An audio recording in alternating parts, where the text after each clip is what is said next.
Le fait qu'il dise qu'il n'a pas encore pris sa décision, cela montre qu'il a quand même pas mal de difficultés à trouver peut-être un successeur ou sinon qu'il a vraiment le désir de continuer. En tout cas, à mon sens, c'est pas une très bonne nouvelle pour son parti parce que ça montre que même s'il a dit qu'il avait une demi-douzaine de candidats prêts à le remplacer, ça montre qu'il n'y a pas encore vraiment une vraie unité, qu'il n'y a personne qui a vraiment émergé à part lui-même dans le parti. Disons une affirmation étonnante parce qu'on s'attendrait à autre chose. Là, il jette vraiment l'incertitude sur sa candidature et une incertitude qui semble davantage confirmer le désir d'un quatrième mandat. Alassane Ouattara, dans sa déclaration, semble davantage confirmer le désir d'exercer un quatrième mandat. Tel est, entre autres points, la trame de l'analyse faite par le chercheur Arsène Brice-Badou, professeur adjoint de sciences politiques et de relations internationales au Centre de recherche et d'action pour la paix, le CERAP. Dans un entretien accordé à Radio France Internationale, le 14 janvier 2025, le chercheur et analyste politique a décrypté la déclaration du chef de l'État, Alassane Ouattara, faite devant le corps diplomatique, le 10 janvier 2025, en ce qui concerne sa candidature ou pas à la présidentielle d'octobre 2025. C'est ainsi que dans tous les scénarios présentés sur la piste, le chercheur a laissé entendre que tout porte à croire que Ouattara exprime davantage le désir de briguer un quatrième mandat. Tout comme le professeur Arsène Brice-Badou s'est aussi prononcé sur les cas Laurent Gbagbo et Blé Goudé, tous deux déchus de leurs droits civiques. Il a indiqué qu'il serait difficile qu'ils soient réhabilités dans leurs droits civiques par Alassane Ouattara. Lire l'intégralité du décryptage de l'analyste. Arsène Brice-Badou, bonjour. Bonjour. Je suis en pleine santé et désireux de continuer de servir mon pays, mais je n'ai pas encore pris de décision par rapport à la présidentielle de cette année, a dit Alassane Ouattara jeudi dernier. À votre avis, est-ce qu'il va y aller ou pas? D'abord, c'était, disons, une affirmation étonnante parce qu'on s'attendrait à autre chose. Là, il jette vraiment l'incertitude sur sa candidature et une incertitude qui semble davantage confirmer le désir d'un quatrième mandat. C'est ce que ça laisse entendre finalement. Et quand le président ivoirien déclare qu'il n'a pas encore pris sa décision, est-ce qu'il faut le croire ou est-ce qu'il faut penser qu'il attend tout simplement le mois de mars prochain pour dévoiler sa stratégie comme il avait fait il y a 5 ans? Le fait qu'il dise qu'il n'a pas encore pris sa décision, cela montre qu'il a quand même pas mal de difficultés à trouver peut-être un successeur ou sinon qu'il a vraiment le désir de continuer. En tout cas, à mon sens, c'est pas une très bonne nouvelle pour son parti parce que ça montre que même s'il a dit qu'il avait une demi-douzaine de candidats prêts à le remplacer, ça montre qu'il n'y a pas encore vraiment une vraie unité, qu'il n'y a personne qui a vraiment émergé à part lui-même dans le parti. Ça laisse entendre davantage qu'il va continuer. Alors beaucoup disent en effet qu'il sera candidat parce qu'il n'y a aucune autre personnalité du parti au pouvoir RHDP qui se dégage pour l'instant, mais lui-même affirme qu'il y a tout de même une demi-douzaine de candidats virtuels dans son propre camp. Oui, mais on ne voit personne émerger. Et il faut vraiment du temps pour avoir un candidat qui ferait le consensus. Et je pense que c'est ce qu'il manque. Et finalement, c'est ce qui va le pousser à pouvoir se présenter comme candidat. Parce que la demi-douzaine de candidats, même si on n'a pas les noms, ils ne semblent pas faire l'unanimité. En tout cas, on ne les voit pas. Alors on parle quand même du vice-président, Thiemoko Mélié-Koné, qui a été gouverneur de la BCEAO. Oui, c'est vrai, il a un très bon CV, mais pourra-t-il faire l'unanimité du parti? Apparemment, c'est pas ce que l'on entend, c'est pas ce que l'on voit. On sent qu'il y a plusieurs candidatures possibles au RHDP, qu'il y a plusieurs prétendants possibles. Est-ce qu'ils vont accepter, soutenir la candidature du vice-président? Ça, c'est pas gagné. Cela n'émerge pas clairement.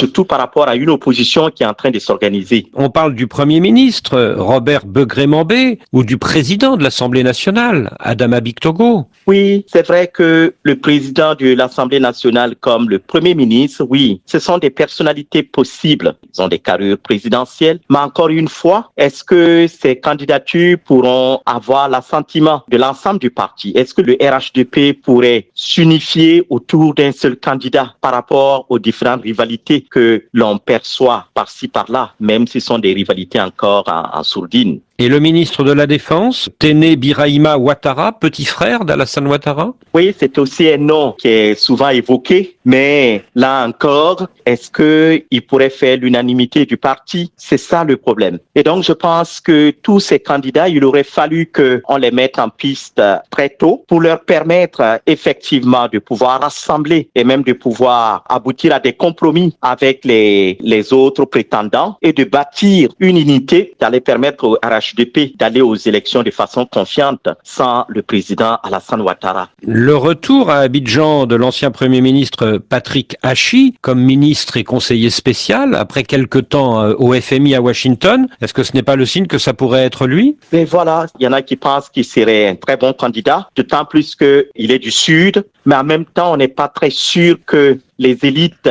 du Nord pourraient accepter une telle candidature. Et l'annonce, le 31 décembre, par Alassane Ouattara lui-même, que la base militaire française d'Abidjan va être rétrocédée à la Côte d'Ivoire. Est-ce que c'est le signe qu'il sera candidat ou pas? Je ne vois pas beaucoup le lien avec la candidature. Dans les médias sociaux, on n'a pas beaucoup discuté de cela. C'est sûr que ça renforce l'idée justement d'une sorte d'indépendance, d'une sorte d'autonomie qui est réclamée par-ci, par-là. En tout cas, c'est une annonce qui retire un argument aux candidats de la gauche ivoirienne. Oui, effectivement, oui. Mais en même temps, je pense qu'il faut relativiser un peu le poids de tout cela par rapport à l'élection. Alors pour vous, Arsène Brice Bado, le fait qu'il y ait dans l'opposition un poids lourd en la personne de l'ancien ministre Tidjane Thiam, qui sera le candidat probable du PDCI, est-ce que c'est une donnée qui va pousser Alassane Ouattara à être candidat ou au contraire à passer la main? Il y a deux scénarios possibles. Je pense que la candidature forte de Tidjane Thiam peut avoir deux résultats contraires. Cela peut pousser peut-être Ouattara à lâcher prise parce que Tidjane Thiam a pratiquement le même cursus que le président Ouattara. Il a les mêmes connexions internationales. C'est un technocrate. On a l'impression que c'est celui qui peut poursuivre l'œuvre du président Ouattara. D'un autre côté, ça signifie que le pouvoir va échapper au RHDP.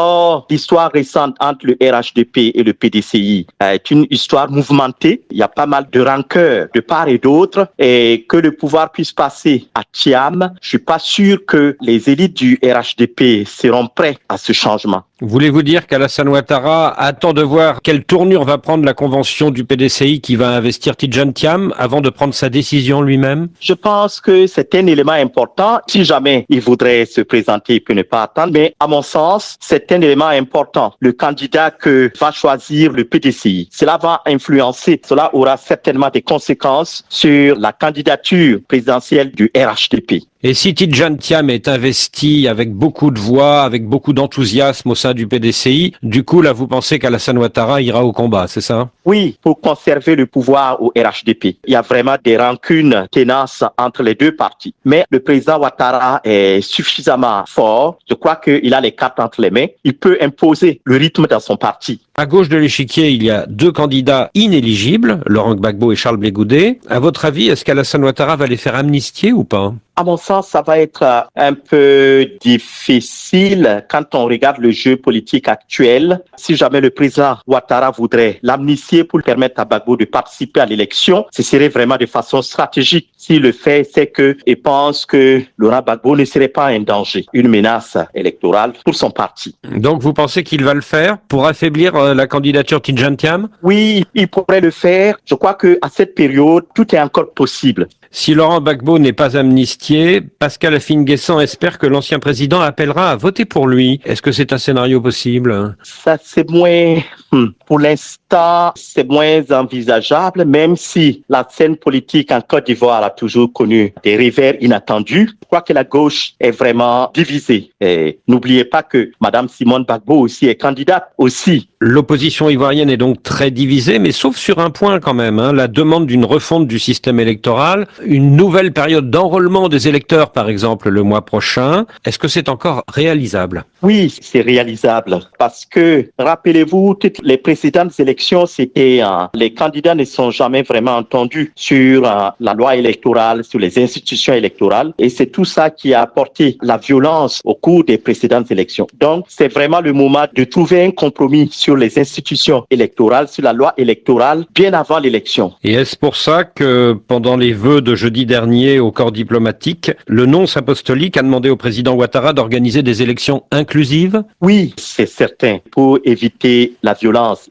Alors c'est vrai qu'il n'y a que 8 millions d'inscrits sur plus de 12 millions d'Ivoiriens en âge de voter, mais comment faire si les Ivoiriens eux-mêmes ne veulent pas s'enrôler? C'est vrai qu'il y a eu une désaffection de la politique ici et je pense que si, par exemple, le jeu politique est vraiment ouvert, imaginez par exemple que le président Ouattara dit qu'il ne sera pas candidat et désigne quelqu'un d'autre. On aura un jeu ouvert et on va voir qu'il y aura un engouement encore pour la chose politique. Sinon, pour certains, tant qu'il est candidat, on ne voit pas comment est-ce qu'il pourrait perdre. Donc, c'est pas nécessaire. Déjà, avec l'arrivée de Thiam, on a vu qu'il y a eu quand même un engouement pour les militants justement de la base à participer à des événements politiques et probablement à aller s'enregistrer. C'est parce que la population pense que le jeu politique est fermé et que leur vote ne va pas compter. C'est pour cela qu'il n'y a pas beaucoup d'engouement pour l'inscription sur les listes.